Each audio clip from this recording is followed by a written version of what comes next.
All stories are dramatized recreations. Named locations are fictionalized. Any resemblance to real persons is coincidental. Hi, I'm Abigail, a 35-year-old yoga instructor from Chiata. Sharing this is hard, but I need to process how my husband David's affair with a colleague shattered our 10-year marriage. It began when I found texts on his phone, late-night messages disguised as work chats. That little blue notification bubble became a grenade pin.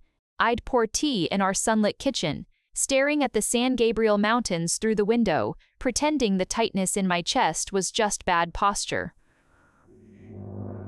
But my hands shook during warrior poses. Students asked if I was cold. How could I explain? The mat where I taught balance became a minefield. Every ohm felt like swallowing glass. That phone still haunts me. Its glow in the dark was a lighthouse guiding me toward ruins. The mat felt foreign under my palms that Monday, like gravel disguised as silk. I guided the class through sun salutations, my voice steady while my ribs cracked with every inhale. Breathe into the stretch, I told them. But all I breathed was the ghost of David's cologne on his collar last week, too sharp for the office. That night, I pretended not to notice. Now the lie curdled in my throat like spoiled milk. After class, Sarah lingered, adjusting her leggings. You seem tired, Abby. I almost laughed. Tired? Try gutted. Try finding your husband's gym bag with hotel receipts from San Diego business trip, he called it, while his colleague lived there. The paper shredder ate the evidence later but not the image. Room 412, Coastal Inn, 2 a.m. checkout. My fingers still smelled of ink when I served him dinner. Driving home, I counted red lights. 14 chances to turn toward the highway and vanish. Instead, I parked beneath our jacaranda tree, purple blossoms rotting on the windshield. Inside, David stirred pasta sauce, humming. That tune her ringtone. I gripped the doorframe until my knuckles bleached white. Rough day? He kissed my temple. His lips were warm, hers were probably warmer. Studio plumbing broke. The lie slithered out easily. Had to cancel evening sessions. His phone buzzed on the counter. A Slack notification. Jenny, can we sync on the Henderson file? Sync. Such a clean word for what they'd done in room 412.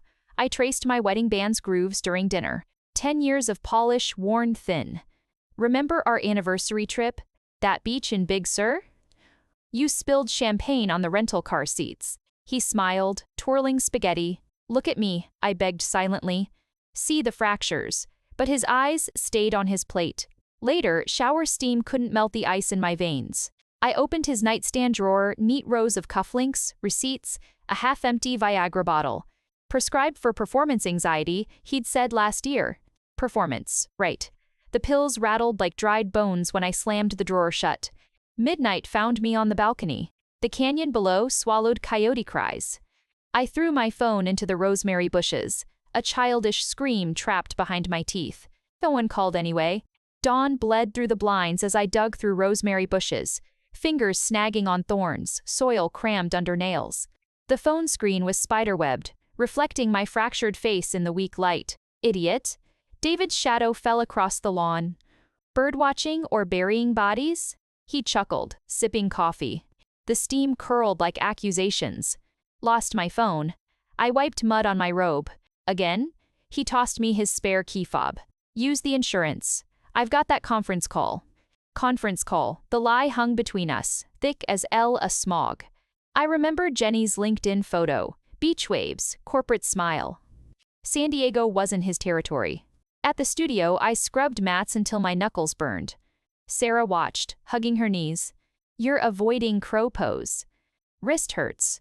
Liar, performance, and access that we have any problem over one.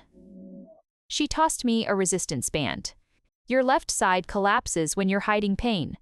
The latex bit into my palms. 10 years of marriage, yet a student saw through me faster than my husband. Lunch brought no relief. The cafe's patio buzzed with midday chatter deals, divorces, diet trends. David's Slack notification blinked on my borrowed phone. Jenny, Henderson files uploaded. Lunch? I ordered bitter espresso. The barista's tattoo, a compass, seemed to spin. North is gone, I thought. Everything's magnetic south. Home smelled of lemon polish. David's gym bag gaped by the door, freshly laundered. I emptied it. Protein bars, earbuds, a receipt for 2 cocktails at the rooftop lounge. Dated yesterday. Client meeting, he'd texted. The paper dissolved in my fist. He found me polishing silverware. Early cleaning frenzy? Just noticed tarnish. I held up a fork. Funny how things corrode when you're not looking. His smile faltered. We need to talk about Big Sir. The inn's booked for our anniversary week. Our bed, her skin. The fork clattered. Cancel it. Why? Because I know about room 412. The words hung sharp and still. His face paled, veins mapping betrayal beneath thin skin. Silence swallowed the kitchen. A faucet dripped metronome beats. He opened his mouth business trip. It meant nothing, but I was already walking. The garage door groaned like a wounded thing. Driving nowhere, I passed Jenny's condo complex. Her Audi idled in visitor parking. Don't stop. But my wheels turned. The lobby directory confirmed it. J. Reynolds, Unit 24. I memorized the ficus by her door plastic. Perfect, fake.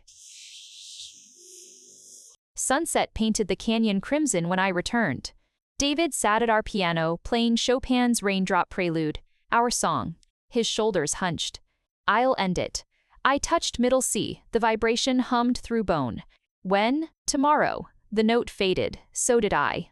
Upstairs, I booked a solo retreat, Sedona, Red Rocks, silent meditation. The confirmation email glowed, a lifeline in digital blue. Outside, coyotes howled at a moonless sky. I howled back, soundless. Rain lashed the windshield as I idled outside Jenny's building. Wipers thumped like a failing heart. Turn the key, drive away. But my body moved autonomically, umbrella snapping open, heels clicking on wet pavement. The lobby's marble floor mirrored my distorted reflection. Unit 204 smelled of jasmine and guilt when she opened the door, yoga pants clinging to her hips. My studio's brand. Abigail? Her hand flew to her throat. David's not. I know where he is. My voice surprised me, calm, glacial. May I come in? Her living room was a catalog spread, Eames chair, abstract triptych, stack of design magazines. No photos, no traces. I pointed to a cobalt vase on the shelf. David bought that in Santa Fe. Said it matched my eyes. Her knuckles whitened around her teacup. He told me you were separated. The lie hung like cheap perfume. I picked up a framed quote, "Be fearless," engraved in faux gold. Funny, he hates inspirational kitsch. Thunder rattled the windows. She flinched. What do you want? Truth. I traced the vase's curve. How long? 4 months. Her gaze dropped to her ringless finger. It meant nothing. Nothing. The word dissolved like sugar in acid. I remembered David's panic when I'd chipped that vase last spring. Irreplaceable, Abby. Now here it sat, pristine among her soulless things. His mother's silver locket, I said. Engraved with Semper Fidelis. Where is it? Her blush answered. My bed. Her neck. The vase slipped, shattering on the floor in a symphony of blue shards. We stared at the wreckage. Oops, I whispered. Some things are replaceable. Driving home, I rehearsed speeches. Pack your bags, never touch me again. But David stood in the foyer holding tulips. My favorite. Yellow. Coward's apology. Jenny quit today, he said. Transferred to Chicago. Rain dripped from my hair onto the tiles. Did you cry? Abby, please. Locker's Semper Fidelis. I yanked it from his collar. The chain snapped. You let her wear your mother's always faithful. His face crumpled. For a heartbeat, I almost pitied him, this boy I'd married shrinking before me. Then he touched my wrist. I'll fix this. I stepped back. Like you fixed the vase? His confusion was almost comical. What vase? The tulips hit the floor. Petals bled yellow onto marble. At 3 a.m., I unearthed my old journal from a moving box.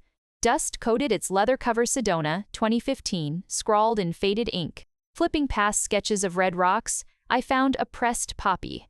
David picked this during our Joshua Tree hike. The caption read, said it burned like my hair in sunset light.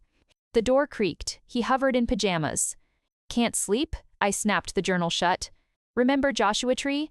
You swore rattlesnakes wouldn't bite us if we held hands. He leaned against the doorframe.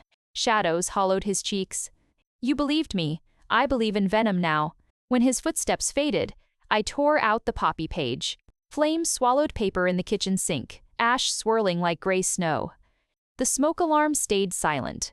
The Sedona dust coated my throat like powdered rust.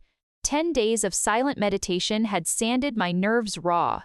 No phones, no emails, just the red rocks bleeding into dusk and the hollow ache where David's lies used to fester. My cabin's sole luxury was a clawfoot tub. I sank into scalding water nightly, watching steam erase the mirror until my reflection blurred into someone unrecognizable, someone who didn't flinch at doorbells or Slack notifications. On the last morning, I hiked Cathedral Rock at dawn. Stone scraped my palms as I climbed, quartz veins glittering like frozen tears. At the summit, wind ripped through my hoodie. Below, the valley swam in mist. IDHDT. IDHDT. I didn't cry, didn't scream, just breathed the thin air until my lungs burned clean. Sarah's text waited when I powered on my phone at Phoenix Airport. Studio flooded. Pipes burst. The universe's grim punchline, even my sanctuary drowned. Back in Pasadena, the damage was surgical. Warped oak floors, mildewed mats stacked like corpses, the scent of damp plaster and defeat. David appeared with a contractor's estimate, his peace offering printed on crisp paper. Your insurance should cover most of it. He hovered near the door, keys jingling in his pocket like shackles. I took the paperwork without touching his fingers. Jenny moved to Chicago, he added, as if geography erased anatomy. I emailed you the transfer confirmation. I unfolded the estimate. 18,780. The number swam. I'll handle this. His hand twitched toward my shoulder. Abby, the studio's mine. I cut in, stepping over a bloated cardboard box. Like your choices were yours. He left then, tires crunching gravel like broken bones. That night, I slept on a yoga mat in the only dry corner, rain drumming a funeral march on the tarps outside. 3 weeks of reconstruction bled into monotony. Hammers replaced mantras, the screech of saws my new meditation. Students trickled back, their sideways glances pricking my skin. Divorce? Whispered Eleanor during pigeon pose. I adjusted her hip, my thumb pressing too hard. Renovation, I said. David's divorce papers arrived mid-class. The courier's neon vest glared through studio windows. I signed at the front desk, ink soaking through the triplicate copy. Irreconcilable differences. Such sterile words for a gutting. My pen tore the paper. After class, I drove to the canyon overlook. The papers fluttered like wounded birds when I held them over the ravine. Wind snatched page 4 asset division, carrying it into Chaparral. Let the coyotes nest with it. At home, David had left a box of my things from his garage. College textbooks, ski gloves, the cracked glaze mug I'd made him in ceramics class.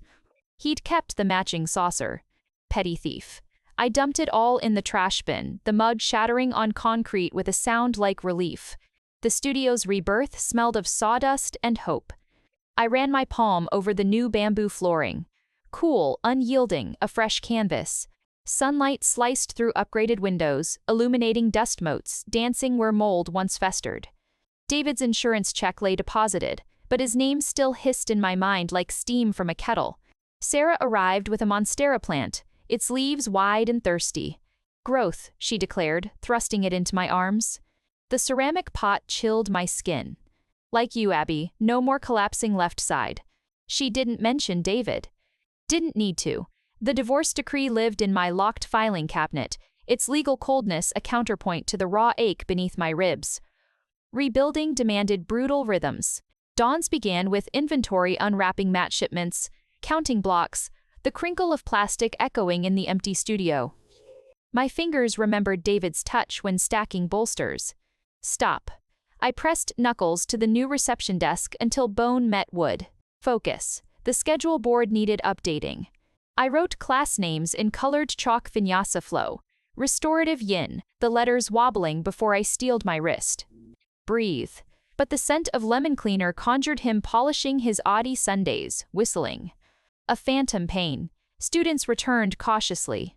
Mrs. Gable, her silver braid neat as ever, touched my elbow after gentle yoga.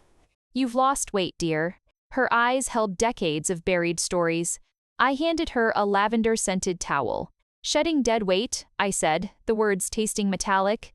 Later, while adjusting Mr. Chen's downward dog, I spotted David through the window. He lurked beneath the jacaranda, collar upturned against non-existent wind. Our eyes locked. His mouth moved. "Abby?" But the glass muffled sound. I turned back to Mr. Chen, pressing gently on his sacrum. "Root through your heels," I instructed, voice steady. When I glanced back, David was gone. A single purple blossom stuck to the glass like a bruise. That night, the canyon's silence roared. I hiked higher than usual. Scrub oak tearing at my leggings. Coyote yips ricocheted off stone. "Scream," something urged. Instead, I folded onto cold granite, palms up. Stars bled through light pollution, faint, stubborn.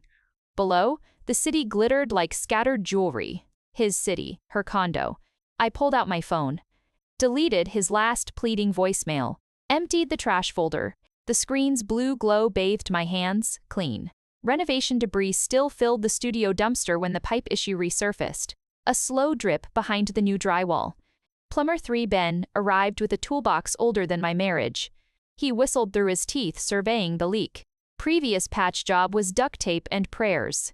His calloused hands traced pipes inside the open wall. Sawdust powdered his dark hair.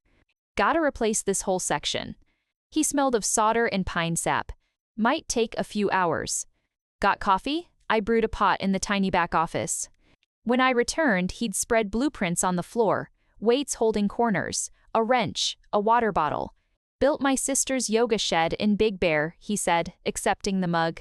"Plopper foundation matters." His eyes, hazel, direct, lingered on the framed Ansel Adams print. "Yosemite, honeymoon spot." The admission slipped out. He sipped coffee, unfazed. "Granite's better up near Mammoth." "Less, haunted." A laugh startled me, rough, unused. "Haunted? Places hold energy." He tapped the leaking pipe. "Like this. Bad juju from cheap fixes. Gotta purge it all." He worked methodically. Torch hissing, solder flowing silver. I taught the noon class to the rhythm of his hammering, a grounding counterbeat. During Savasana, the banging ceased. After students left, Ben emerged, wiping grease on his jeans. All set. He handed me the old pipe section, corroded, brittle. "Your ghost." I weighed it in my palm. Heavy. Cold. "What do I owe you?" He packed tools. Already billed the studio account. At the door, he paused. "That mammoth granite?" "Best at sunrise. Cracks glow like gold." Alone, I placed the corroded pipe on the reception desk. Ran a finger over its pitted surface. Purged. Outside, twilight softened the jacaranda's sharp silhouette. I unlocked my phone. Typed "Mammoth hiking trails." The screen glowed, not blue like betrayal but warm, like dawn on stone. Mammoth's thin air bit my lungs as I tightened my bootlaces on the cabin porch. Dawn bled pink over the minarets, jagged peaks that refused to soften. Ben's words echoed, "Granite's best at sunrise." My backpack held only essentials. Water, trauma kit, the divorce decree folded small as a poison pill. I touched its sharp edges through the fabric. Burn it at the summit, I promised myself. The trailhead register flacked in the wind.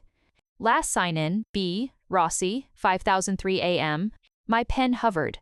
Abigail Reed, I wrote. Maiden name bleeding through decades of ink. The path climbed mercilessly. Scree shifted underfoot, mocking balance. I focused on quartz veins in the rock fracture lines glinting like old betrayals. At 9 feet, the pines thinned. Wind ripped through my jacket, carrying the scent of ice and sage. David hated heights, I remembered. Called mountains, pointless geology. A marmot whistled, tail flicking. I laughed, a raw, unfamiliar sound swallowed by vastness. The junction appeared suddenly. 2 paths, one steep toward Rainbow Falls, the other winding to Crater Meadow. I gulped water, squinting at my map. Footsteps crunched behind me, rhythmic, sure. Ben stood there, poles planted in ash, sunrise haloing his silhouette. "Studio leak follow you up here?" His grin was easy, no pity in it. "Checking your granite advice," I said. The decree crumpled in my pocket. He nodded toward the meadow trail. Saw your name in the register. Knew you'd pick this route. How? Your studio's alignment markers. He tapped his temple. Precision addicts hate tourist paths. We walked in silence. His stride matched mine, close enough to share warmth, far enough to breathe. He pointed out obsidian flakes in the soil. Volcanic glass. Natives traded it for salt. Like alimony, I blurted. He didn't flinch. Nah. Salt heals wounds. A red-tailed hawk circled. I counted wing beats. 10 years lost, 10 breaths taken. The meadow unfolded below, emerald grass stippled with lupine, a creek slicing silver through its heart. Ben stopped, handing me binoculars. See that cairn? Built it with my nephew. The stone pile stood sentinel at the meadow's edge. Kid calls it Fort Resilience. I lowered the lenses. David's cairns were always perfect, stacked for Instagram, not survival. Why bring him here? His dad left. Ben snapped a pine twig. Resin bled sticky sweet. Kid thought mountains were giants that ate fathers. Showed him how to build something that lasts. Wind lifted my hair. I imagined Sarah's voice. Your left side steady now. The decree felt heavier. At the overlook, dawn ignited the granite. Gold fissures blazed in the rock, Ben's cracks like gold. He unzipped his pack, offering a thermos. Peppermint tea, no duct tape repairs. Steam curled between us as I sipped. Warmth spread through my ribs, different from whiskey numbness, different from David's empty chamomile peace offerings. You always hike with extra tea? Only when I know precision addicts might need thawing. His elbow brushed mine. Not an accident. I pulled out the decree. Paper crackled like old skin. Ben's gaze didn't waver. That your ghost? Was. I held it over the abyss. Wind snatched the pages, fluttering white against stone. One sheet caught on a juniper branch marital property exposed to light. Let it feed the pines, he said. We watched the valley wake. Shadows retreated from wildflowers. When he moved, his boot nudged mine, 2 prints merging in volcanic dust. No urgency, no stolen kisses in room 412, just warmth radiating through leather soles. Your nephew's fort, I said. Does it hold? Every storm. He capped the thermos. Ready to descend? The return path felt softer. Near the trailhead, he snapped a sprig of sage. Rub it on your studio threshold. Purge bad juju? Better. He tucked it behind my ear. Smells like new beginnings. Back at the cabin, I placed the sage on the windowsill. No texts from David. No phantom buzzes. Outside, Ben's truck kicked dust down the gravel road. I traced his tire tracks, 1 set, not 2. For the first time in months, silence felt like sanctuary, not emptiness. Back in Pasadena, the sage behind my ear crumbled, scattering silver-green dust on the studio's new threshold. The scent earthy, sharp clung to the doorframe like a ward. Sarah raised an eyebrow. Mammoth souvenir? Or witchy woo? Both. I swept fragments into a tiny muslin pouch. Ben says it scares off bad energy. Ben, the plumber, hiker, shaman? She grinned, testing the balance of a new meditation singing bowl. Does he fix karma too? The universe, however, demanded tangible repairs. My ancient Honda's transmission groaned like a dying animal on Colorado Boulevard. The mechanic slid from under the car, grease streaking his forehead. Needs a full rebuild. Or a funeral, David's voice echoed in my head. Lease something sensible, Abby. I handed over my credit card, the plastic flexing like a threat. Rebuild it. Ben found me scowling at bus schedules outside the garage 3 days later. His work van idled at the curb, ladder rattling on the roof rack. Need a lift? Transmission resurrection in progress. I gestured to the garage bay. Bus to Burbank. Thrilling. He popped the passenger door open. Hop in. I'm headed to a job and Eagle Rock detour is minimal. The van smelled of sawdust and solder. A half-eaten apple rolled near my feet. No air fresheners, no corporate playlists, just the rumble of an honest engine. We passed David's old office tower. Glass monoliths reflected the sinking sun. X worked there, I said, the words flat. Ben didn't glance. Bet they use cheap pipes. A laugh escaped me, real this time. Flooded the 12th floor bathroom last year. David called it architectural karma. Karma's quieter than a burst pipe. He downshifted at a yellow light. Less mess. He dropped me at the studio. Not a lingering look, not an awkward pause, just a nod and see you round, Abby. Professional. Clean. Yet as the van turned the corner, my spine unknotted a fraction I hadn't realized was tight. The universe nudged harder. Mrs. Gable approached after gentle flow, her knuckles white on her walker. My granddaughter's wedding, she rasped. Lost my heirloom brooch. Caterer found it in the lobster bisque. She produced a Ziploc bag. Inside, a tarnished silver swallow, one wing bent, sapphire eye crusted with dried soup. Can it be saved? I'd minored in metalsmithing a lifetime ago, before yoga, before David. My torch and files lay buried in the studio's storage closet. That night, under the single bulb's harsh light, I spread tools on the workbench. Third-hand clamp pickling solution, liver of sulfur. The swallow felt fragile, bones thin as grief. David's voice hissed, sentimental junk. I fired the torch, blue flame kissed silver. Heat radiated against my cheeks. The wing resisted straightening metal memory holding its trauma. Like me, I annealed it twice, patience thinning. Sweat dripped onto the bench pad. At midnight, the wing finally yielded, graceful curve restored. Dipping it in pickle solution, I watched acid foam eat away fire scale. The sapphire eye emerged, blinking clean under my loupe. A knock startled me. Ben stood outside, toolbox in hand. Saw the light. Everything okay? I held up the glowing swallow. Resurrection project. He stepped inside, whistling softly. Nice solder work. He pointed to the repaired wing joint, nearly invisible. Flowed clean. You know jewelry? Dad was a welder. Taught me silver brazing before algebra. He leaned close. His sleeve brushed my arm. Cedar and ozone. Your heat control's perfect. Unlike my marriage. The thought flickered, extinguished by the swallow's renewed gleam under the light. Mrs. Gable's wedding brooch. Important work. His gaze held mine. No pity, pure respect. Fixing what matters. He stayed while I polished. The buffer's whine filled the silence. We didn't speak, didn't need to.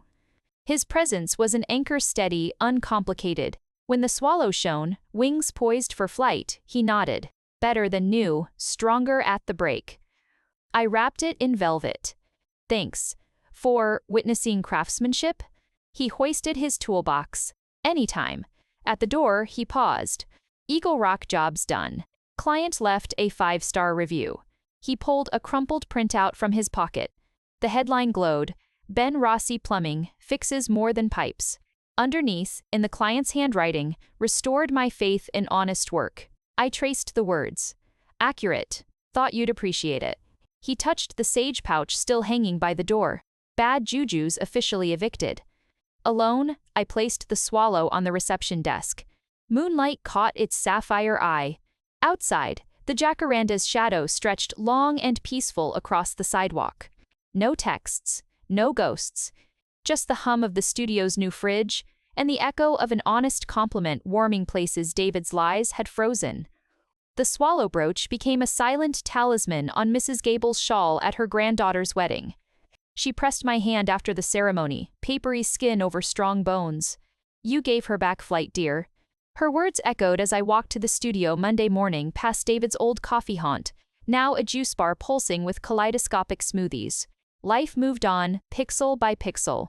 My inbox held a request titled Adaptive Yoga Consultation. The sender, Mark Henderson, explained his 7-year-old son Leo had cerebral palsy. Saw your trauma-informed training cert online. Hospital PT is clinical. He needs magic. The word magic hooked me. David called my work stretching for rich ladies. Leo arrived strapped into a cherry red wheelchair, head wobbling slightly. His eyes, though deep brown and fiercely present, locked onto the studio's Himalayan salt lamp. Cool lava, he declared, voice slurred but clear. That's Salt Rock Explorer, I knelt, meeting his gaze. I'm Abby. Abby, he tested the syllables. Like, abracadabra? Mark hovered nervously. His speech therapist says, I say words good enough. Leo interrupted, grinning. We started small, no mats yet. Just sensory play feathers for breath awareness. Blow, don't suck, weighted beanbags on his lap during seated twists. His left hand clenched, stubbornly. Robot arm, he named it. I wrapped a heated lavender pack around it. Defrosting protocol. He giggled, the sound loosening something in Mark's shoulders near the door. Ben showed up during our third session, carrying a bulky toolbox. Pipe check, he mouthed, seeing Leo engrossed in vibrating sound bowls. He worked quietly in the back utility closet, drill whirring softly. Leo's head swiveled. Monster? Pipe monster, I whispered conspiratorially. Ben's our knight. Ben emerged, wiping grease on his jeans. He crouched near Leo's chair, not touching. Heard you like robots. He pulled a tiny, articulated metal figurine from his pocket scrap copper pipe bent into a droid. Found this guy in a wall once. Guarding the hot water. Leo's functional hand shot out. Mine? Trade? Ben pointed to Leo's wheelchair tray. For that awesome sticker. A glittery dinosaur gleamed beside Leo's communication device. The exchange felt sacred. No pity, no performative kindness.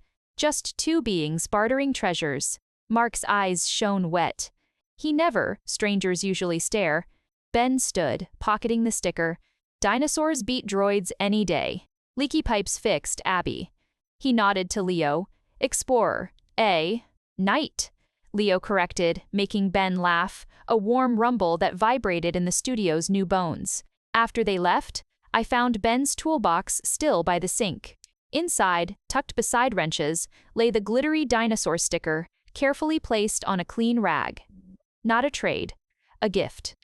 Weeks blurred into routine. Leo mastered dragon breath, forceful exhales, his robot arm unclenching slightly under consistent heat and gentle mobilization. Mark filmed one session on his phone. Leo sound giggling as Tibetan singing bowls resonated through his tiny frame. Look, Abby, bubbles, inside. He gasped, feeling vibrations for the first time. David chose that afternoon to reappear. He stood in the studio doorway, Armani suit absurd against the lavender-scented calm. Abby, you look, well... The dragon breath I taught Leo stuck in my throat. Can I help you, David? He stepped inside, eyeing the bolsters, the hanging straps. Jenny miscarried. The words dropped like stones. 12 weeks. Cold spread through my ribs. Enabling with problementations and HD are strax. Water is the possible of unproblem. Not jealousy, grief for a life unformed, tangled in our wreckage. I'm sorry. Are you? His gaze sharpened. You got everything. The studio, the house equity, my dignity, the house you sold to pay Jenny's transfer penalty? I kept my voice low. Leo's joyful bubbles felt galaxies away. Dignity wasn't mine to take, David. You surrendered it in room 412. He flinched. I came because, he fumbled for words, a man used to PowerPoints, not pain. Because you understand loss. The salt lamp glowed. I remembered its weight in my hands when I'd placed it here. New foundation. I understand consequences, I said softly. Go home, David. Grieve properly. Not here. He left without his parting shot. The studio air felt thick.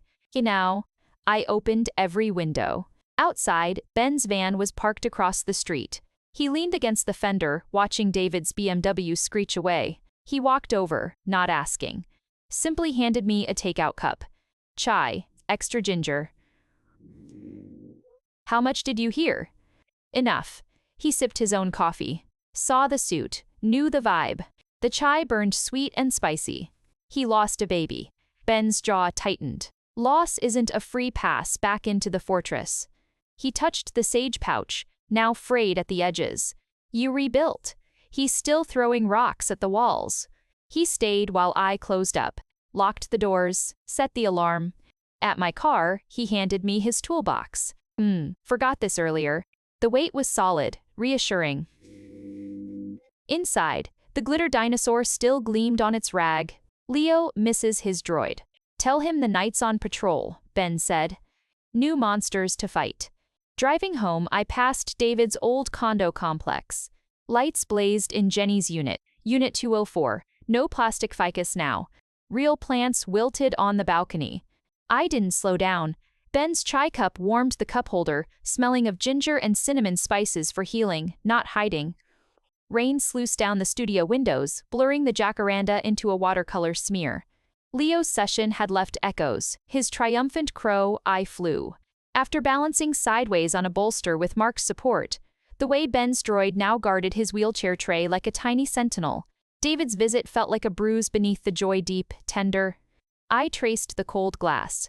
Jenny's miscarriage, a loss I couldn't claim, yet its shadow chilled me. My phone buzzed. Sarah, emergency sub? Food poisoning. 4 p.m. Hatha. My thumbs hovered. Send lesson plan, I typed. Refuge in routine. The class was packed rain-driving bodies indoors seeking warmth or escape.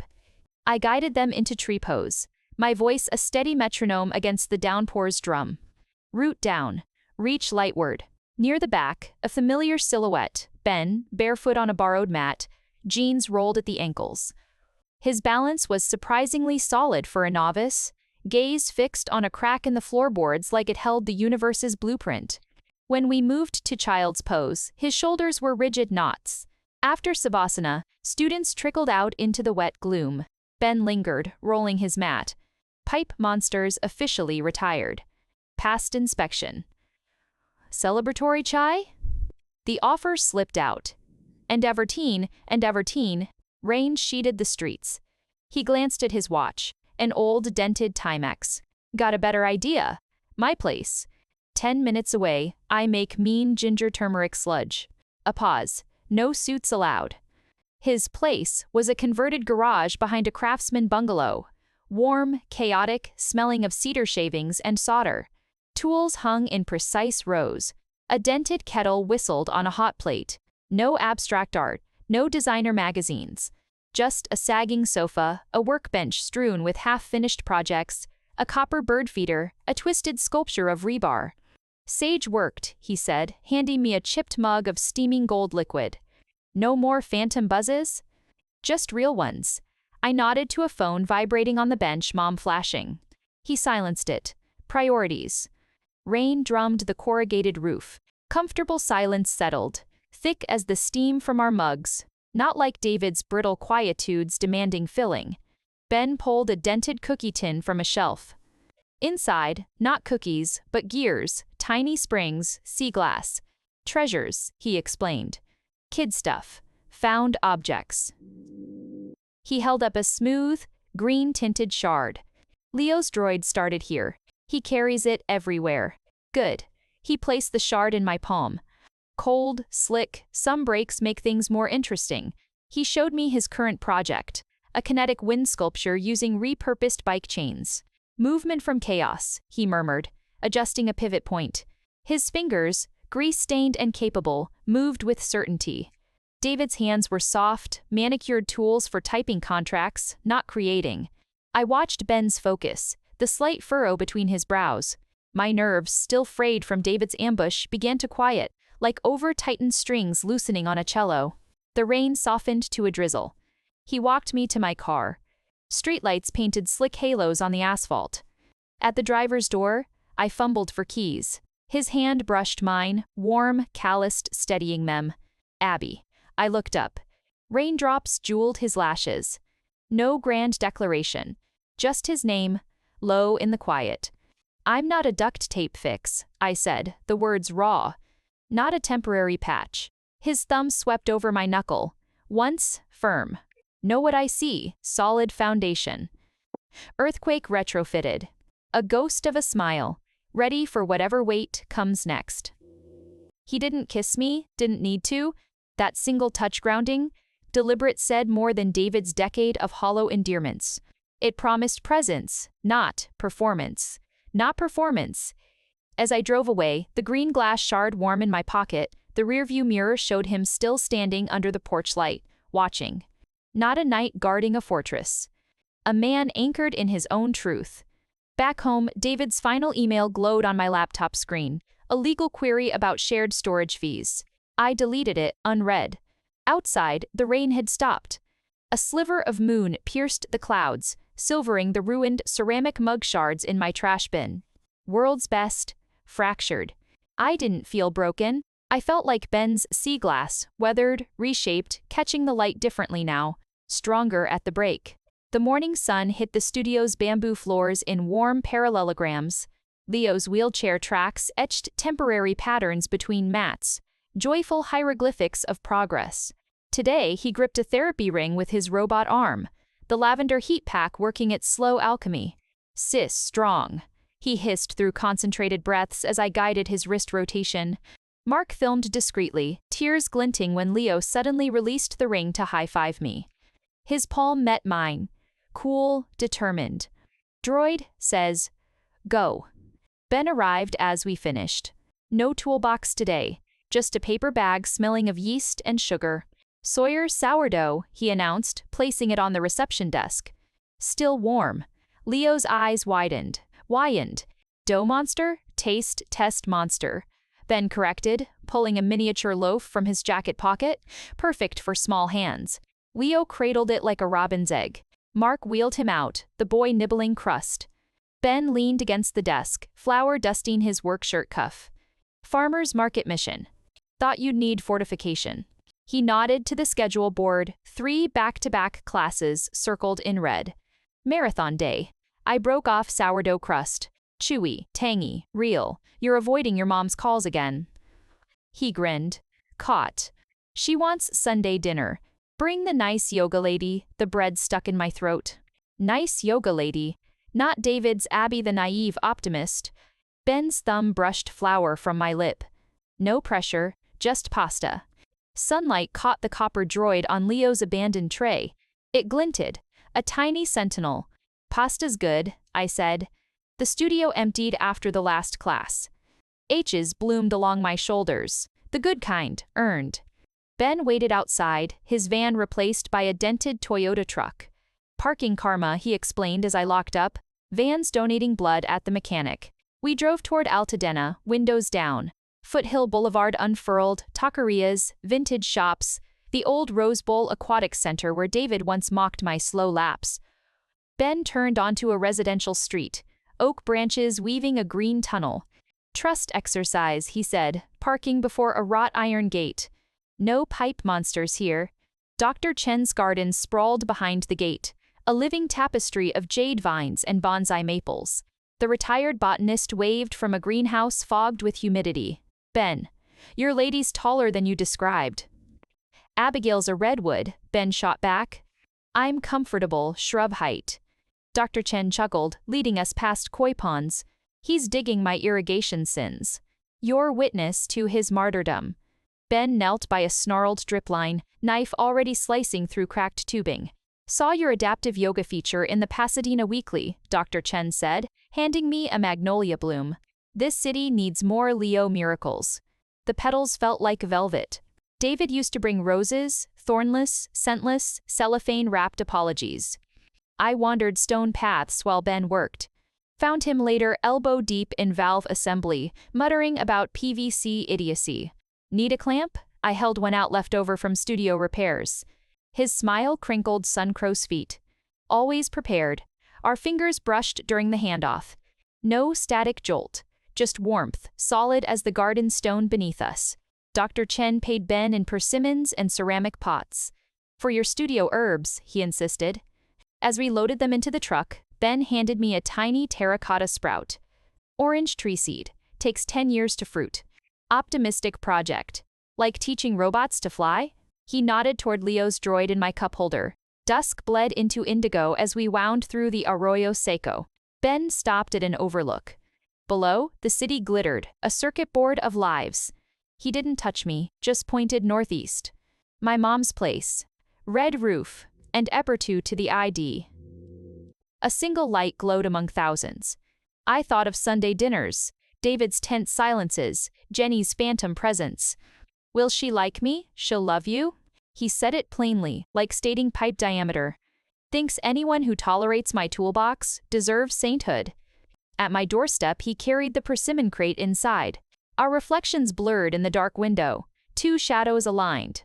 "Sunday," he said, "not a question. And 18, not a question." Sunday, I echoed. He left with a salute, truck taillights dissolving down the sycamore-lined street. I placed the orange seedling on the kitchen sill, watered it. Outside, the jacaranda's shadow stretched long and quiet. No emails from David. No ghosts? Just the seedling's brave green curl toward moonlight, 10 years of patience, already beginning. Ben's childhood home smelled of simmering tomatoes and unresolved drywall cracks. His mother, Rosa, stood barely 5 feet tall, wielding a wooden spoon like a scepter. Her embrace was unexpectedly fierce flour-dusted apron imprinting itself on my blouse. "Benito says you heal broken wings," she declared, steering me toward a formica table groaning under braised artichokes and crusty bread. "Eat. Men who fix pipes need strong women." Ben rolled his eyes, setting a chipped pitcher of sun tea beside Nonna's faded photograph. "Ma thinks yoga's witchcraft." "Magia blanca," Rosa corrected, ladling arrabbiata sauce over rigatoni. "Good magic, like Nonna's lemon tree surviving the quake." She pointed through the kitchen window to a gnarled tree, branches heavy with fruit. "Roots deep, capisci?" "Like you, Bella," the meal unfolded like a warm landslide. Stories of Ben's father welding the backyard gate, Rosa's failed attempt at goat cheese pizza. Worse than Ben's gym socks. P. The faded Vinnie's plumbing van rusting in the driveway like a retired warhorse. David's family dinners were silent operas of crystal and resentment. Here, elbows on the table were mandatory. Ben nudged my foot under the table. "Surviving? Your mom threatened to teach me calzone exorcism." Rosa cackled, refilling my wine glass. "Benito, show her the workshop before Dolce." The backyard shed was a time capsule. Dust motes danced in late sunbeams, illuminating pegboards crammed with wrenches sorted by millimeter. Coffee cans labeled brass fittings '02, and a dented mini-fridge humming beside a vintage pin-up calendar respectfully covered with a Dodgers pennant. "Ma's decree," Ben grinned, pulling a tarp off a motorcycle frame. "Project before the studio flood ate my time." He traced the Harley's gas tank primer gray, dented near the seat. "Dad's. Wrecked it 2 months before the cancer took him. Promised I'd rebuild." Grease streaked his forearm as he lifted a carburetor. "Kept the bones, replacing the rest." I touched the cold handlebar. "Why now?" He wiped hands on a rag. "Met someone who understands resurrection." Rosa's shout saved me from replying. "Torta della nonna." We ate custard tart on the back steps, lemon zest sharp on our tongues. Fireflies sparked in the overgrown jasmine. Rosa pressed a jar of preserved peppers into my hands. "For your studio, contro il malocchio." Against the evil eye. Ben walked me to my car later, Rosa's Vieni Presto echoing behind us. Streetlights haloed his hair as he stopped by the driver's door. "Ma's peppers work better than sage." I smiled. "Double protection?" And he cupped my cheek calloused palm against skin, lemon and engine oil on his fingers. "Triple." His thumb brushed my jawline. "You fit here, Abby." No kiss. Still, that touch, a grounding wire to something real, lingered as I drove past David's old wine bar, its sleek windows dark. Leo's breakthrough came on a Thursday. During animal poses, he lurched sideways off his bolster, functional hand slapping the mat. "Frog," he shouted, sprawled giggling. Mark froze mid-video. He held it 3 seconds. Sarah high-fived Leo while I adjusted his hips. "Frog warrior," I whispered. Ben arrived as we celebrated with organic apple juice boxes. Leo shoved his droid at Ben's face. "Frog? Ribbit? Best war cry," Ben agreed, producing a tiny copper lily pad from his pocket. Or the Conqueror. Later, over chai at the studio, Ben studied Leo's abandoned lily pad. "Kids rewriting gravity." "So are you." I nodded to his motorcycle keys on the desk. "Resurrection ride this weekend?" He spun the keyring, a welded nut on a copper wire. "Thought you might want co-pilot." "Malibu Canyons. Test the engine, and us." David chose that moment to call. My phone buzzed, unknown number, but the area code screamed Chicago. I silenced it. The screen went dark. Ben raised an eyebrow. "Pipe monster resurgence?" "Ghosts hate copper lilies," I said. pushing the tiny pad toward him. And sidecars.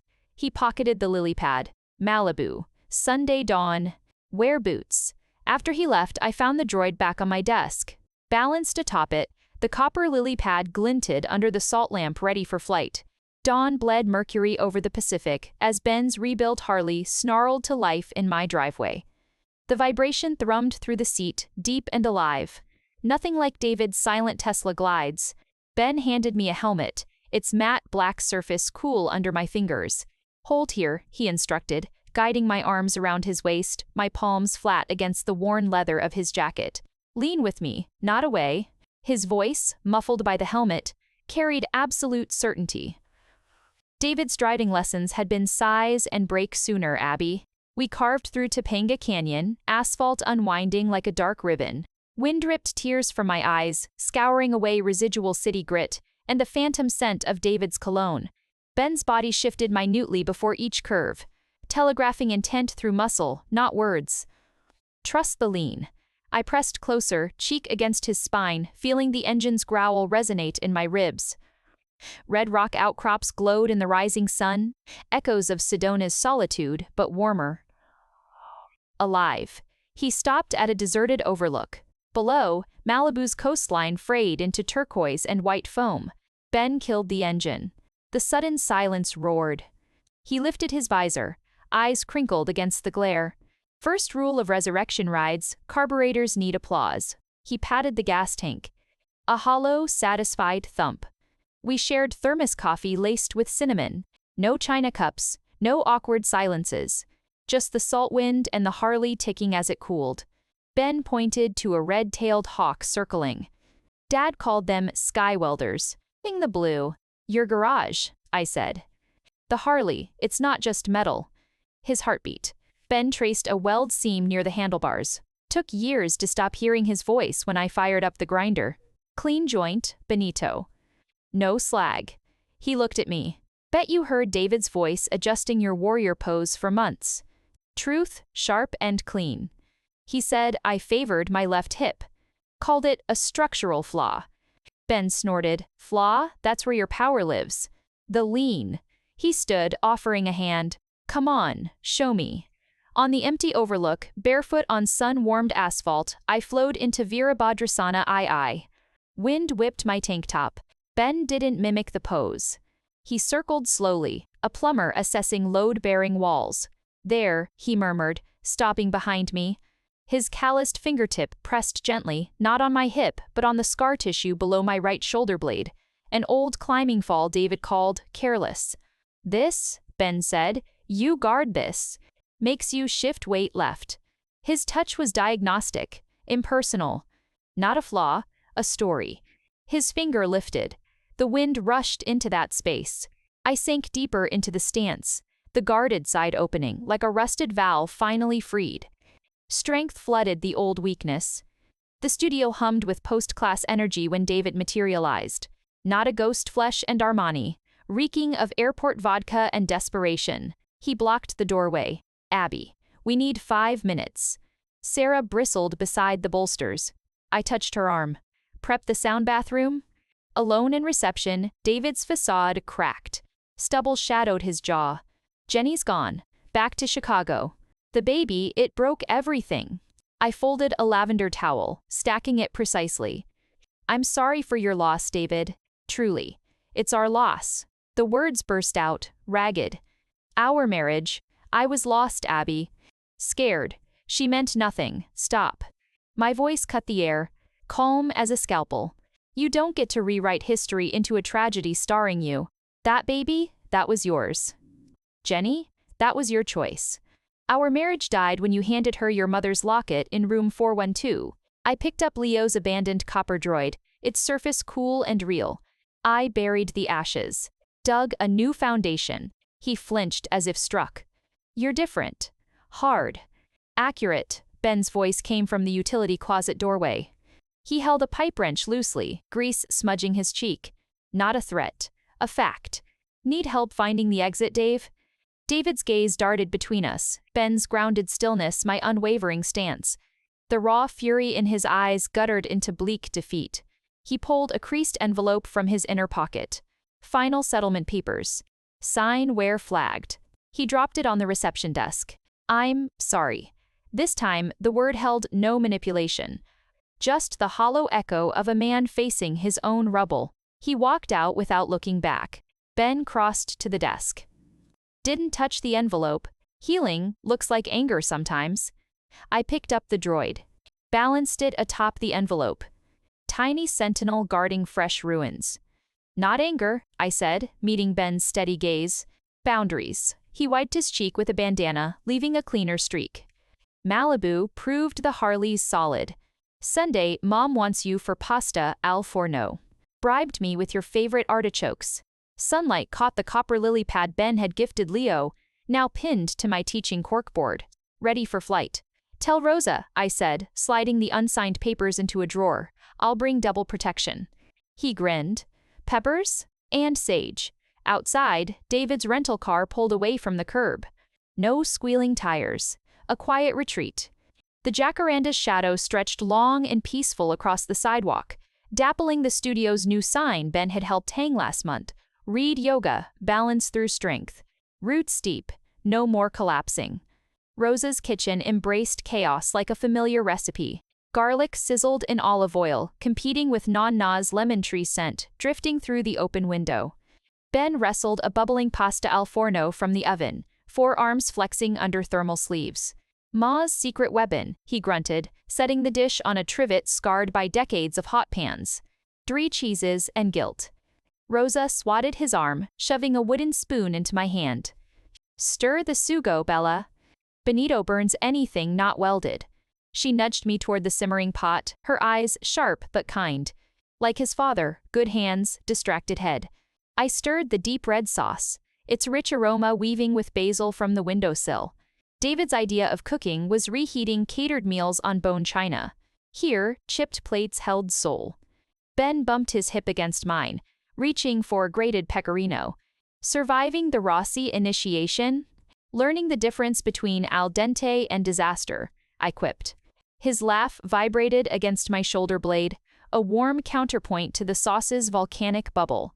Dinner was a symphony of clattering forks and overlapping stories. Rosa dissected Ben's failed 7th grade science project, Flaming Model Volcano, in Sister Margaret's classroom. He retaliated with her infamous polenta incident, cement for the patio, Ma. We chiseled it. I shared Leo's frog warrior triumph. Rosa crossed herself, beaming. Un miracolino, si, Benito? She brings light. Later, while Rosa commandeered the sink, Ben led me to the gnarled lemon tree. Crickets chirped in the overgrown grass. He plucked a sun-warmed fruit, scoring the rind with his thumbnail. Citrus oil burst into the air, sharp and clean. Dad planted this the day I was born, he said, handing me the lemon. Said life needed sour to appreciate sweet. David gave diamonds. Cold, perfect stones, whispering compensation. This lemon, lumpy and alive in my palm, spoke of roots. Of generations. I pressed my nose to the scored rind, breathing in resilience. Solid foundation, I murmured, echoing his words from the canyon. He leaned against the tree trunk, moonlight silvering the grease still lurking under his nails. Ma's right, you know. You fit. His gaze held mine, steady as a plumb line. Not just here, in the studio, on the bike, in the quiet. He didn't reach for me. Didn't need to. The space between us hummed with unspoken certainty, thicker than the lemon scent. The Harley's resurrection demanded sacrifice. Ben's garage became our weekend sanctuary. I traded Savasana for solder fumes, learning to hold a welding torch steady while he guided my hands. Small circles, Abby, he instructed, his breath warm near my ear. Let the heat build the bond. Sparks rained like tiny, furious stars around the gas tank's dent, the one from his father's accident. Metal flowed under my hesitant guidance, filling the scar. David saw flaws as terminal. Ben taught me they were anchors for stronger bonds.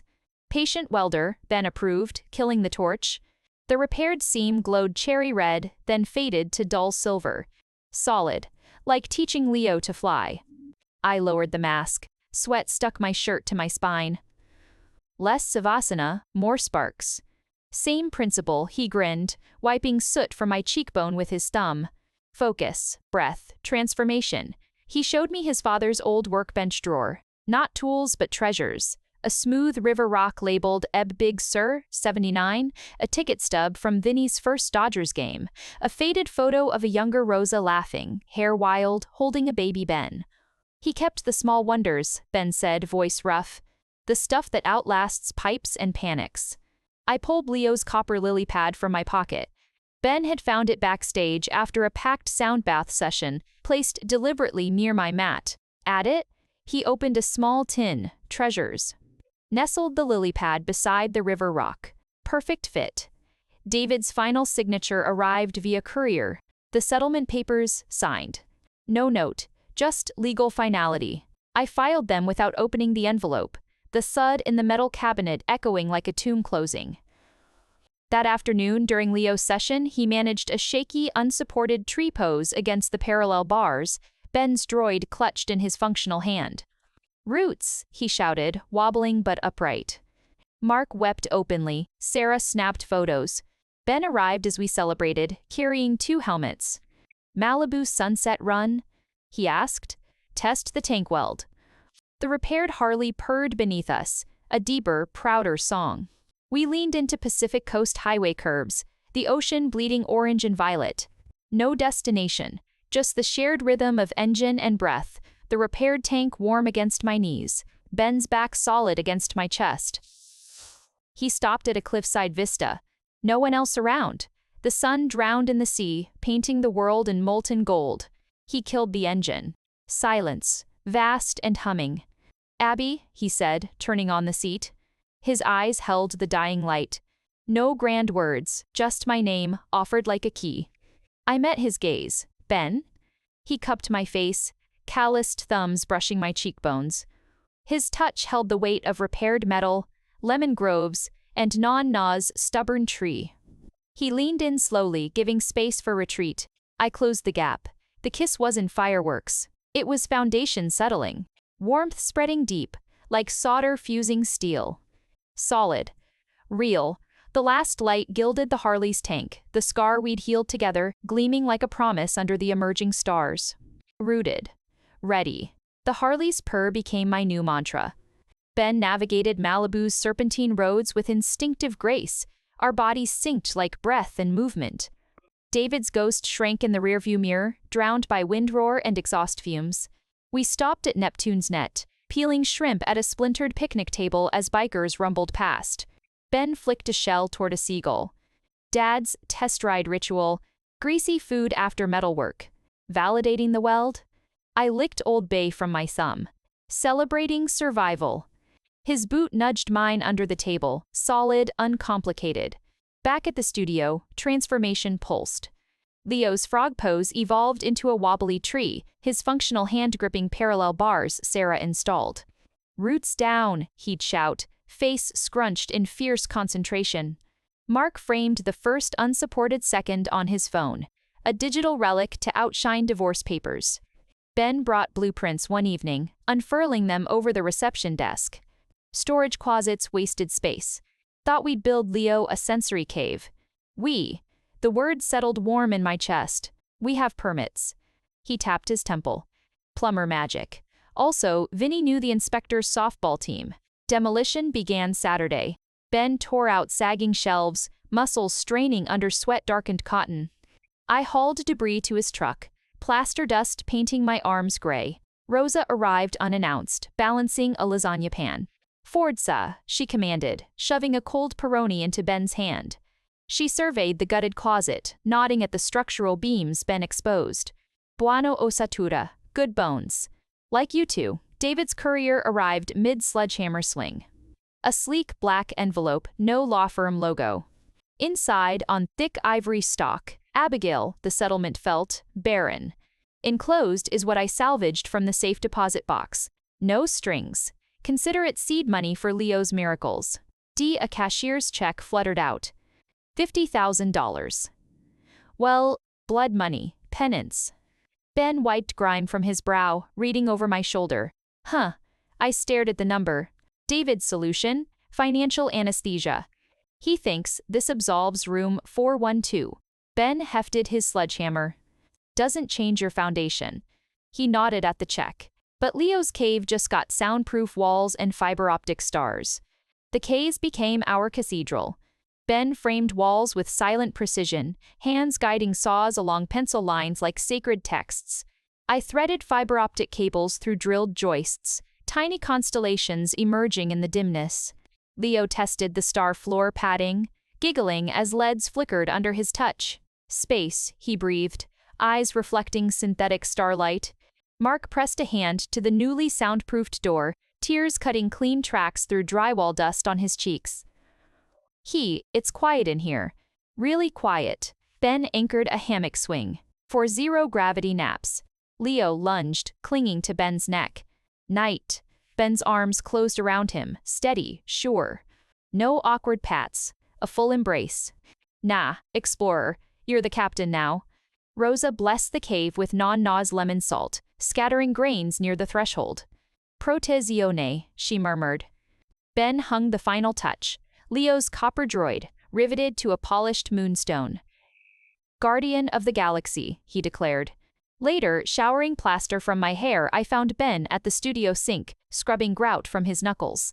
Moonlight silvered the Harley through the window. He didn't turn, voice echoing off tile. Ma's right. You're Ossatura. The frame everything else hangs on. Water sluiced over his hands. My dad, he rebuilt engines, but Ma rebuilt him after the diagnosis. Some foundations hold anything. I leaned against the doorframe, towel tightening around me. Even wobbly tree poses and pipe monsters. He finally turned, eyes dark and fathomless in the half-light. Water droplets traced his collarbone. Especially those. No grand declaration. No diamond box. Just a man covered in drywall mud and truth, offering his scarred hands. I stepped forward, not into an embrace but into shared space, close enough to feel his heat, see the flecks of gold in his irises. He cupped my damp jaw, thumb sweeping my cheekbone. His palm smelled of sawdust and salt soap. Outside, a coyote yipped. The jacaranda's shadow stretched long and quiet. I covered his hand with mine, calluses meeting calluses. Foundation meeting foundation. Malibu tomorrow? He asked, voice gravel rough. I pressed my forehead to his. Dawn. The repaired Harley waited. The road unwound. The stars, real ones now, high above the canyons, blinked awake, bearing witness. Leo's sensory cave breathed its first full breath on a Tuesday. The fiber optic stars shimmered to life under Sarah's command. A galaxy summoned by iPad. Leo lay spread-eagled on the star-patterned padding, soundproofing swallowing the city's pulse. Quiet inside my head, he whispered, awed. Mark crouched, filming the moment Leo's clenched left hand, his robot arm, slowly unfurled like a night-blooming flower, palm up beneath the artificial Milky Way. Ben's knuckles whitened on the doorframe. My own breath caught. Foundation holding. David's blood money funded the cave's final grace note, a ceiling-mounted hammock swing, its nautical ropes smelling of salt and hemp. Leo demanded space flight. Immediately, Ben lifted him, settling the boy's slight frame into the woven cradle. Engage thrusters, Captain. Leo's giggle, usually strained, bubbled free and clear as he swayed. Mark lowered his phone, tears silent now. He's never, just played. Rosa arrived bearing non-Nas dented espresso pot and biscotti. She surveyed the cave, fingers brushing the riveted copper droid on its moonstone plinth. Santuario, she declared, crossing herself. She thrust the pot at me. Or, the miracle worker, Nera, cum il coraggio. Black as courage. Ben snorted, stealing a biscotto. Ma thinks espresso fuels sainthood. Truth, Rosa jabbed his chest. Like your father's grappa-fueled bad karaoke. She pulled me aside near the soundproofed door, her voice dropping. Benito, he builds things to last. Like Vinny, her calloused hand covered mine. Fidati, trust. Not all men weld cracks with duct tape. Later, dismantling scaffolding, then unearthed a relic. David's monogrammed cufflink, lost months ago beneath baseboards, winking in the worklight. Silver ATR entwined. A fossil from the old world. Ben flicked it with his thumbnail. Belongings of the deposed king. Bin? I asked, dust stinging my eyes. He pocketed it. Nah. Bronze for Leo's treasure tin. Teach him even broken things have history. The canyon road was ink and chrome beneath the Harley's headlamp that night. Ben drove slower, savoring curves, our bodies one fluid line against the dark. He stopped at the highest overlook, city lights a distant, glittering fungus far below. Engine silence roared.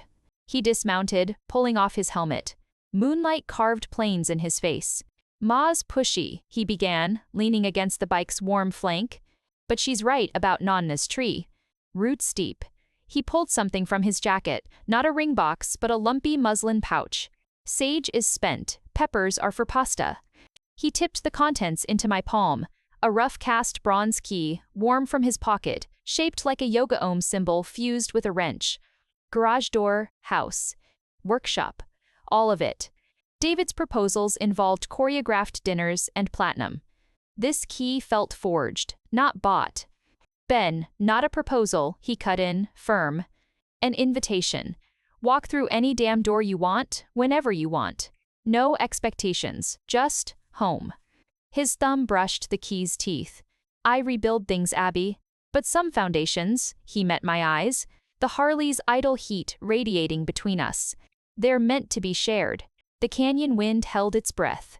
I closed my fingers around the key. Bronze bit into my palm. Solid, real, promising nothing but access and the scent of sawdust. No grand vows, just a threshold offered. "Home," I echoed, the word tasting unfamiliar, yet right. Like warrior pose finally perfected. He nodded, relief softening the tension in his shoulders. "Malibu next Sunday?" Test the new clutch. I slid the key into my jeans pocket, its weight settling against my hip. Dawn. The studio corkboard held the final artifact. Not David's check stub or divorce decree, but Leo's first unsupported tree pose photo, pinned beside a copper lily pad and the bronze ohm wrench key. Sarah added a caption, "Roots and Wings Workshop, Est." Now, David emailed once more, a sterile notification about closing the joint safe deposit box. Items retrieved per agreement. I pictured his cufflink, nestled beside Leo's droid in Ben's treasure tin, a relic recontextualized. I hit delete, the sound final. That evening, Ben found me in Leo's cave.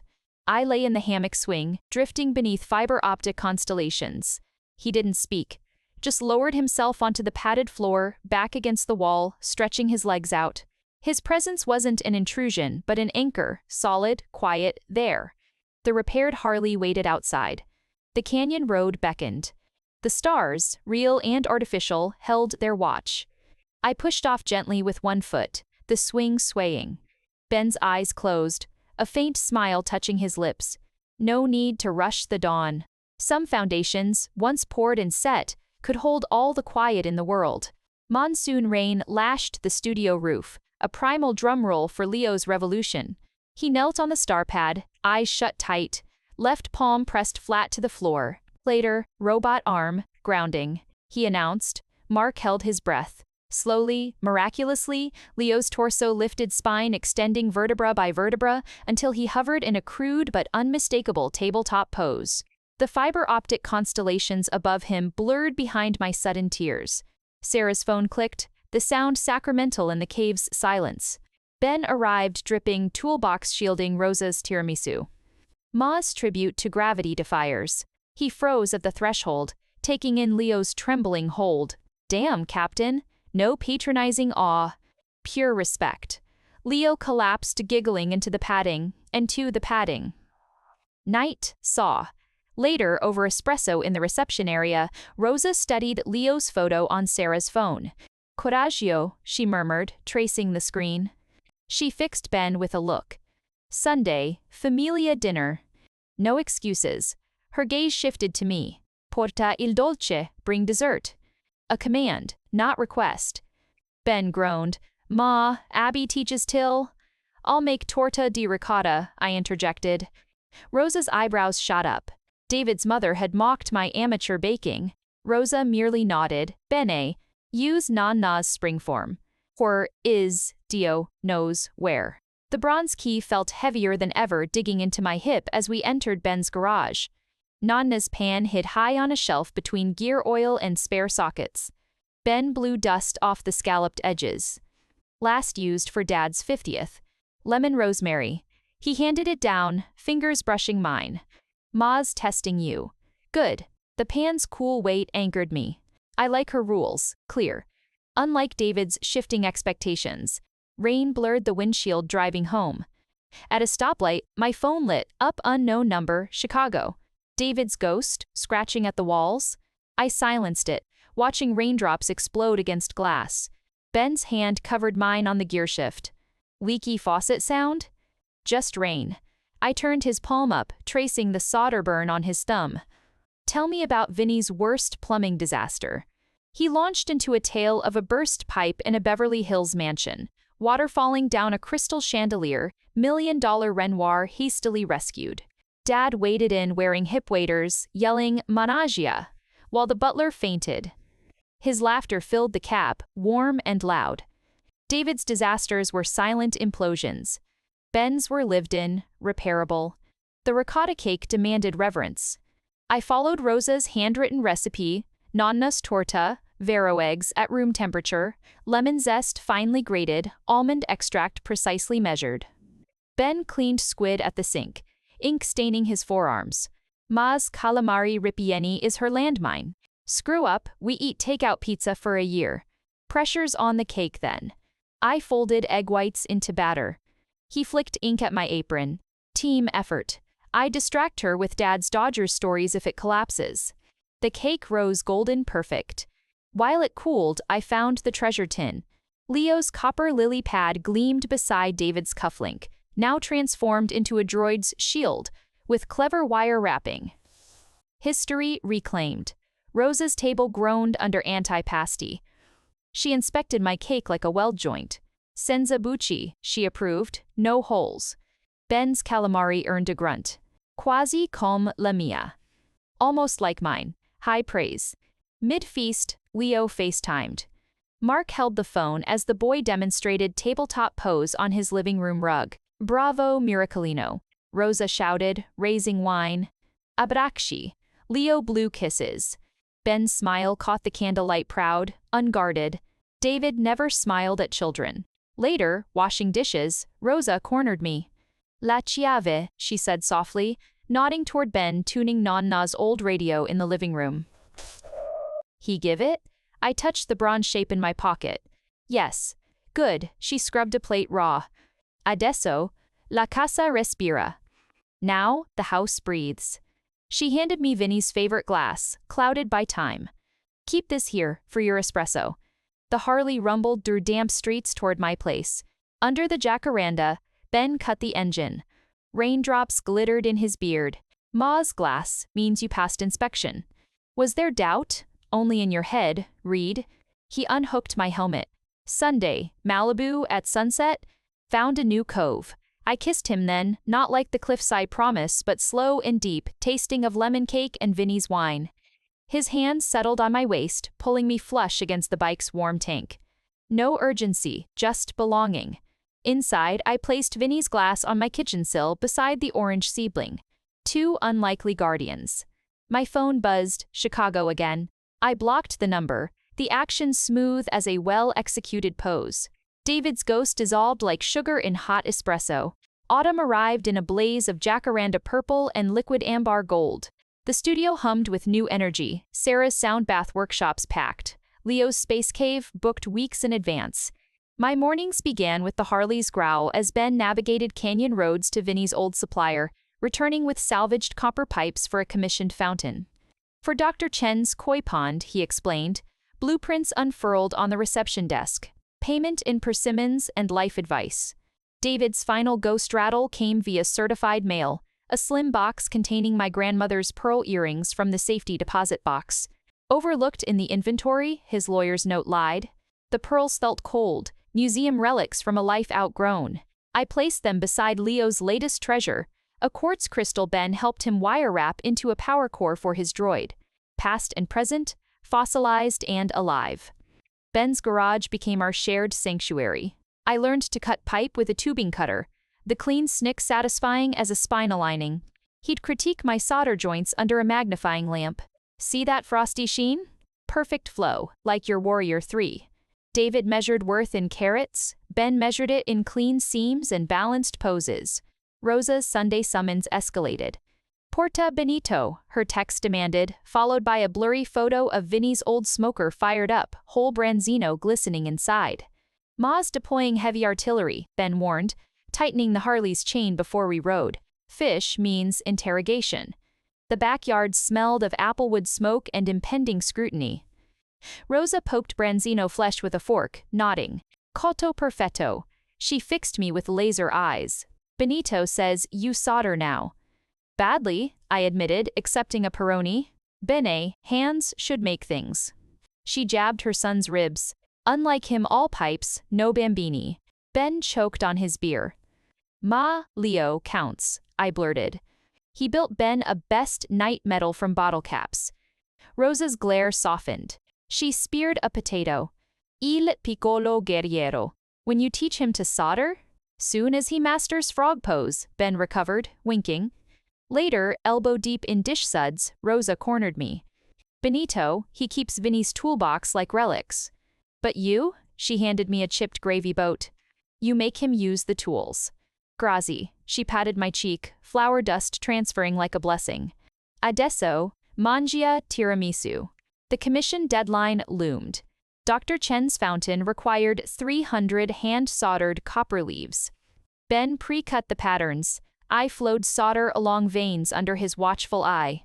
Less flame, more patience, he coached, his hand hovering near mine, not touching. Like waiting for Leo's left arm to unfold. Sarah interrupted, phone trembling. It's seizure. The hospital smelled of antiseptic and fear. Mark hunched in a plastic chair, Leo tiny in the bay, wires snaking from his temples. Beaver spiked, new med reaction, Mark rasped, and gripped his shoulder. He's a fighter. Leo stirred, eyes fluttering open. They landed on me. Abby, tree pose broke. I took his functional hand. Roots held, Captain. Just a storm. He fumbled beneath his blanket, pulling out his droid power core, quartz cracked clean through. Broke, like me. Ben knelt, examining the fracture. Nah, perfect chance for a kintsugi fix. He pulled a tiny vial from his keychain, epoxy mixed with bronze powder. We'll mend it with gold seams. Make it stronger.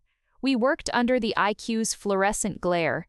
Ben stabilized the quartz. I applied golden epoxy with a toothpick, filling the crack vein by vein. Leo watched, transfused. Shiny, scars, he whispered. Proof it survived, Ben said, setting the repaired droid in Leo's palm. Mark wept silently. Sarah pressed her forehead to the cool window. At 3 a.m., Leo slept, droid clutched to his chest, the golden seam glowing under monitor lights. Ben sprawled in a chair, head tilted back. I traced the solder burn on his thumb, a ridge of permanent warmth. He's gonna ask you to weld his IV stand tomorrow, Ben mumbled, eyes closed. Only if he masters dragon breath first, I whispered back. His hand found mine. Calluses, catching on calluses. Introduced different Alices. It's dedicated by hours of the most problems of Waters' office in text are also calluses. Also, Waters texting on calluses. No words needed. Outside, Pasadena slept. Some foundations were forged in garages. Others in bays. Golden seams mending more than quartz. Leo's hospital discharge smelled of antiseptic and stubborn hope. He clutched his kintsugi repaired droid, golden epoxy veins glowing under the lobby fluorescence. Shiny scars, he announced to the receptionist, who blinked back tears. Ben carried Leo's backpack overflowing with crayoned get-well cards, while Mark steadied the wheelchair. Outside, autumn air bit sharp and clean. Leo tilted his face to the sun. No more fake stars. Real ones tonight, Ben promised, buckling him into the adapted van. Backyard campout. Ma's making s'mores a la Italiana. The studio welcomed Leo like a living thing. Sarah had draped fairy lights over the sensory cave entrance, transforming it into a healing nebula. Leo's fingers traced the copper lily pad Ben had riveted to the doorframe. Night guard. Damn right, Ben murmured, adjusting the hammock swing. Dr. Chen's fountain demanded completion. The soldered copper leaves lay scattered across Ben's garage floor like metallic foliage. I knelt beside him, applying flux along a leaf's spine. Leo's neurologist called. Seizure was a perfect storm ear infection, missed med dose. Ben's torch hissed to life. Blue flame kissed copper. Kids tougher than cast iron. Solder flowed silver along the seam. Like this joint, stress tested. We worked in sync, his torch, my solder wire, until the final leaf joined the central stem. Ben activated the pump. Water whispered over copper, catching afternoon light in liquid prisms. Dr. Chen's koi will approve, I said. Better. Ben shut off the water. It flows, like Leo's breath now. Rosa's interrogation dinner was a siege by antipasti. She watched me assemble bruschetta, toasting ciabatta, rubbing garlic, draping prosciutto. Benito says, "You teach metal now," she stated, sipping Negroni. Basic soldering, for jewelry repairs. Bene. She rose abruptly, disappearing into the basement. She returned with a battered red toolbox, smaller than Vinny's, its lid stenciled Rosa 76. Inside lay miniature anvils, jeweler's saws, a loop on a leather cord. Nonnas, she said, thrusting it at me. She fixed Paisani's broken lockets. Said mending hearts starts with mending metal. The tools felt sacred in my hands. Cool, precise. David gifted diamonds demanding display. Rosa gifted hammers asking for use.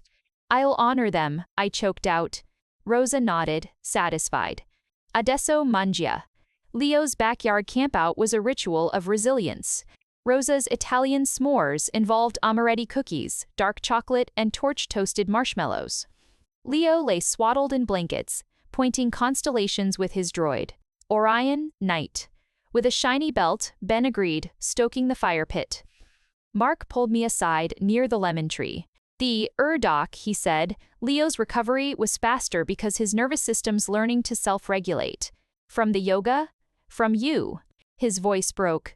How do I keep showing up? I said, watching Leo try to feed Ben a charred marshmallow. Like Ben with pipes. Persistent, not perfect. Later, as embers faded, Ben carried sleeping Leo inside. Rosa handed me Vinny's old flannel shirt. For the chill, it smelled of sawdust and decades. We sat on the back steps, shoulders touching. The Harley waited under the gnarled lemon tree. Ma's toolbox, Ben said. Bigger deal than the key. I touched the loop around my neck. She trusts me with her history. Wants you part of it. He picked up a fallen lemon, rolling it in his palms. This tree, it'll outlive us. Roots that deep. He paused. I want that. Not a proposal. A declaration deeper than diamonds. Roots, persistence, generations. I leaned into his warmth. Me too. The fountain installation at Dr. Chen's became a ceremony. Koi darted beneath the flowing copper leaves as Leo released the first handful of Rosa's blessing persimmons into the pond. Go fish, Dr. Chen clasped Ben's hand. You captured water's soul. Back at the studio, I opened Rosa's toolbox. Nestled beside the anvil lay a new artifact. A bronze ohm symbol, sized for a necklace chain. Ben's grubby post-it clung to it. For mending hearts. I slipped it on.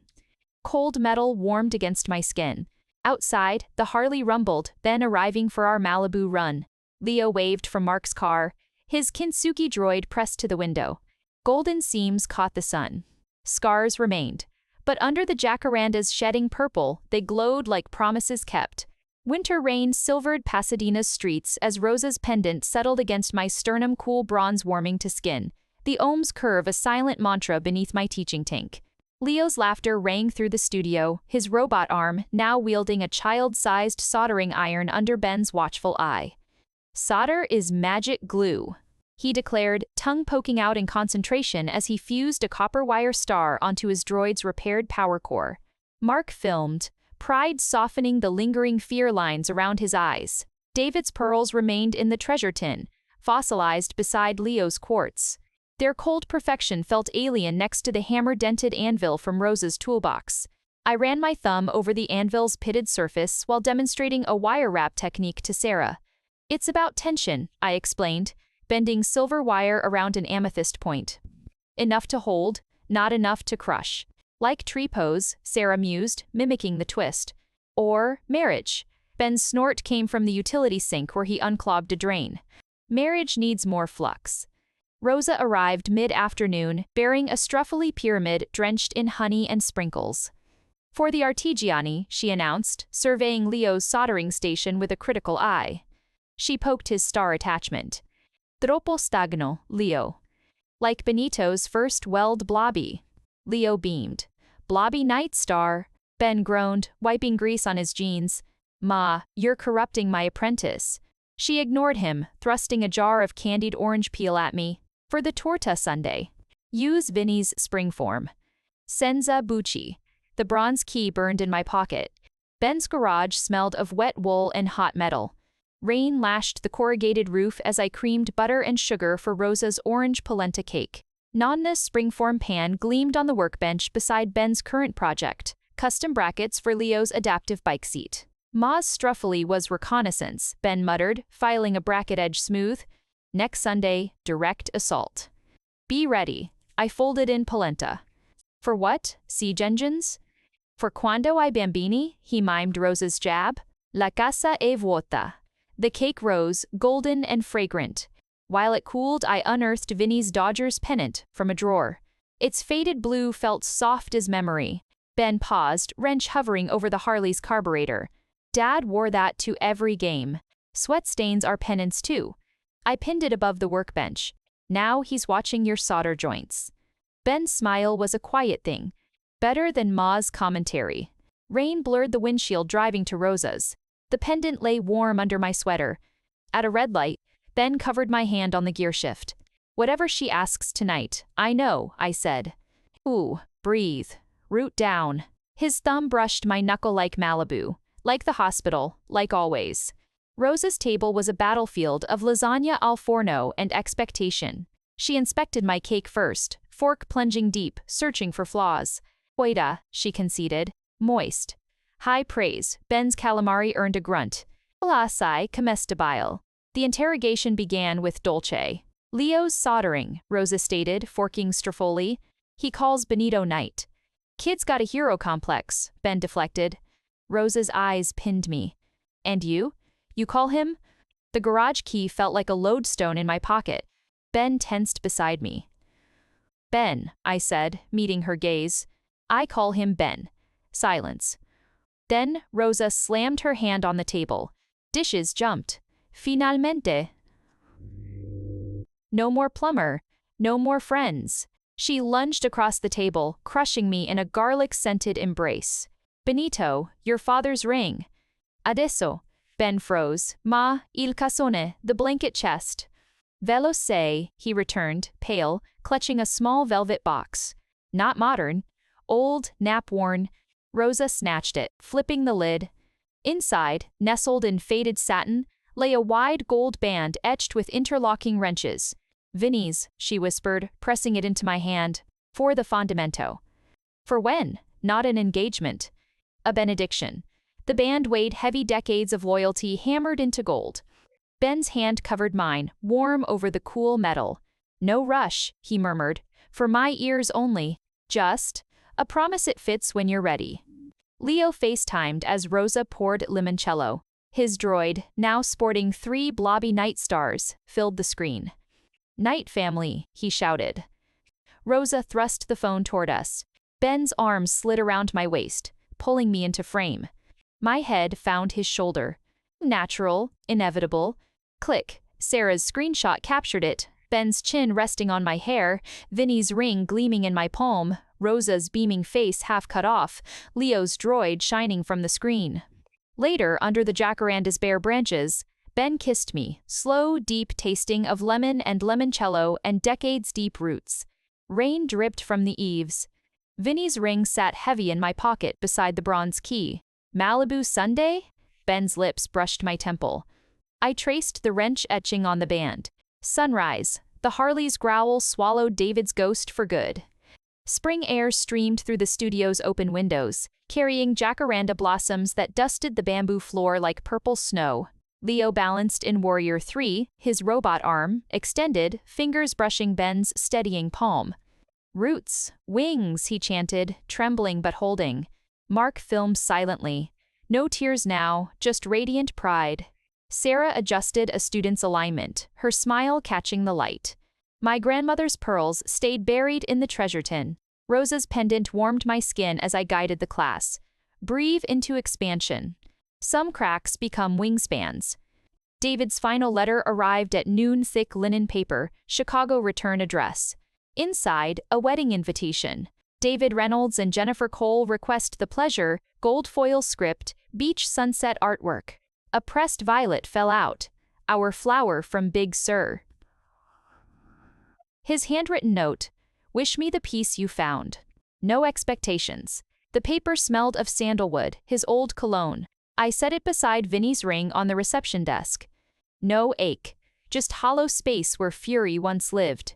Ben found me polishing Nonna's anvil. Pipe monster resurgence? He eyed the invitation. Surrender, I corrected. He's mailing ghosts. Ben lifted the violet, crumbling it to dust over the recycling bin. Compost. The Harley devoured the canyon road at dawn, Malibu spread below us in pearled light. Ben stopped at our cove, the one where he'd offered the key, where our first kiss sealed fractures into foundations. Waves carved secrets into sandstone. He killed the engine, silence swelling like a held breath. Leo asked when you're moving in, he said, dismounting. Told him knights don't rush queens. I unclipped my helmet. Smart knight, he pulled Vinny's ring from his pocket. Not in its box.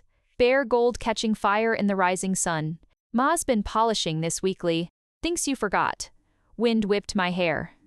Ocean roared below. Ben didn't kneel, didn't speak vows, simply took my left hand, sliding the band over my knuckle. It settled warm and heavy wrenches interlocking, worn smooth by decades of work and love. Fits, he murmured. My thumb found the etching. His father's hands, his mother's heart, our future. Always did, I said. He kissed me then, salt and sunlight and certainty, no diamond required. This gold was earned. Rosa's garden buzzed with festa chaos. Vinny's smoker billowed fragrant oak. Leo crouched near Nonna's lemon tree, patting soil around a sapling's roots. Orange night tree. Ben's hand covered mine, guiding the watering can. Our rings clinked gold on gold. Attenzione, Rosa shoved platters of arancini into our hands. Beat the familia before the limoncello flows. She eyed our joined hands, nodding fiercely. Finalmente, la casa è completa. Dr. Chen presented his fountain's offspring, a tiny copper leaf pendant for me, a wrench charm for Ben. For the architects of flow, he toasted. Sarah hung Leo's latest masterpiece, a soldered mobile of stars and wrenches dangling above the picnic table. As dusk painted the canyon gold, Ben revved the Harley. Leo clung to Mark's shoulders, waving. Night quest. Rosa pressed honeyed Strafoli into our pockets. Per l'energia. We rode into twilight, Vinny's ring a steady weight against the throttle grip. No destination, just the road unwinding, Ben's back warm against my chest, the engine's song syncopated with my pulse. Past David's old wine bar, now a thriving pupuseria, beyond the studio's glowing windows, up to our cliffside cove. Ben cut the engine. Crickets chirred in the chaparral. He pulled Rosa's pastry from his jacket, sticky with honey. Breakfast, I laughed, lacing our fingers. The rings caught moon-glow twin promises forged in repair. Below, the city glittered like a circuit board of second chances. Home? Ben asked, nodding toward the canyons. I kissed his knuckle grease still under the nail, solder burn on his thumb. Already there. The Harley roared to life, carrying us into the velvet dark. No ghosts followed, only the wind, the road, and the weight of gold that meant beginning.